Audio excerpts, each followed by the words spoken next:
What is up, everyone? Welcome back to another video today, and in this video I have another unboxing.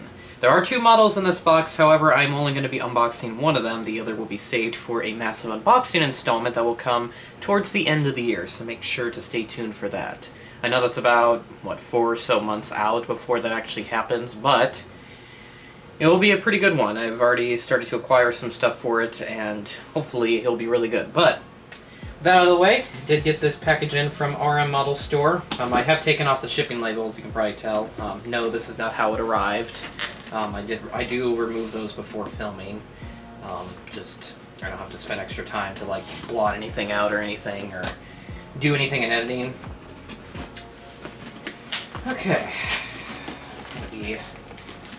Should really cut over on this side, but we will make do with what we have.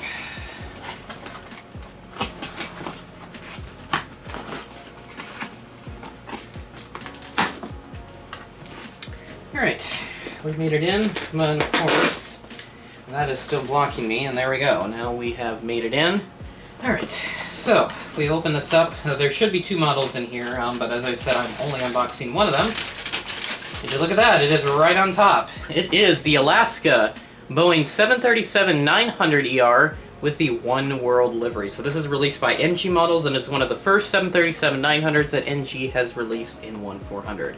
The box is a little bit open on this side, but usually that happens sometimes, so it's perfectly normal. And the second model is sitting right in there. It is all wrapped up, so thankfully it is not going to be spoiled in this unboxing. You will find out what that is when the time comes. We'll go ahead and jump up to the studio and unbox the Alaska Oneworld. And here we go for the unboxing of the NG Models Alaska Oneworld Boeing 737-900. Now this is a model that Gemini has announced as a future release. They did release it in 1200 for August. Still no 1400 release from them yet. Not sure what the deal is, but maybe they'll be coming soon for those that are looking to get the Gemini version over the NG for whatever reason you might have. So the box design I already like so far. I do think that if you are to get the regular liveried Alaska 737-900 that NG also released at the same time, you can kind of complete like a little artistic design, if you will, across several boxes. And I do like that. I do like how NG is, trying to make the boxes look creative, and I think it's a good way to encourage collectors to buy more, if you will. If I do grab my NG Alaska 737-800 box from last year, obviously it's not going to match up properly because Chester takes up pretty much the entire box, whereas on here it just takes up the little right side. But it is about the same size of a box as the 739 because I think they designed the cradle so that it can fit the larger aircraft variant, since they probably had plans to do it at some point. But up at the top you have the Boeing 737-900 titles. You got an image of the plane, member of Oneworld, which is right up at the front there. The Alaska logo, registration November 487 Alpha Sierra. The NG logo, 1/400 scale, collectible models, die-cast metal. On the bottom, 737-900 NG, image of the plane and the registration. Right side, 737-900, the Alaska logo, NG logo, and then the 1/400 scale collectible models, die-cast metal there at the bottom. And then top is the same as the bottom, and then the left is the same as the right, minus the color scheme. And then there's the back. Pretty usual stuff for NG. Item number 79001, which I believe this is the first 737-900 release that NG has done, with the regular livery being the second. Go and pop in. Oh yeah, that looks nice. So maybe my first NG 739, obviously, since there isn't that many options so far from NG. They did release UNCF, but I think that has been delayed, and there we go. Man, that looks really nice. First impressions, looks really good.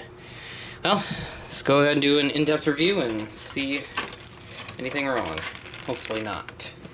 And here it is, the Alaska 737-900ER with the Oneworld livery by NG Models, and this looks really good already.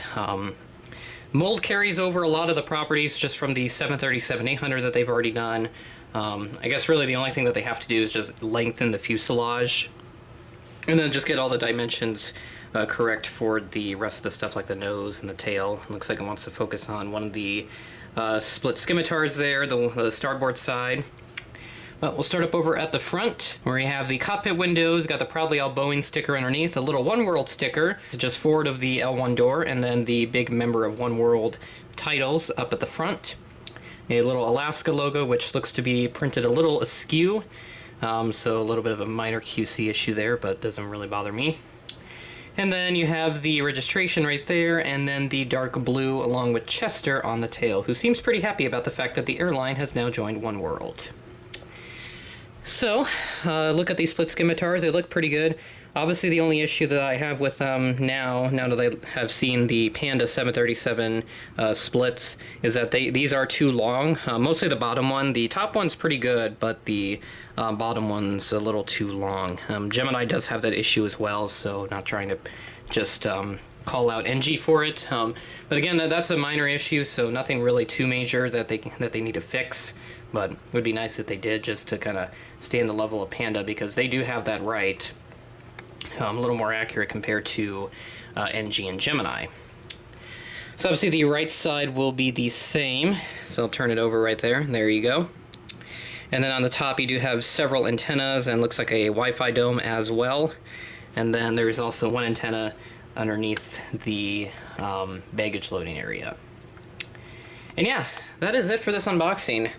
Since it's just one model, it's obviously not going to be, super long. That second model, as I said, that will be featured in the next massive unboxing installment, which will come towards the end of the year. So you can probably already figure out what it's going to be for. I'm not going to say because I want you guys to figure it out, but maybe you already have.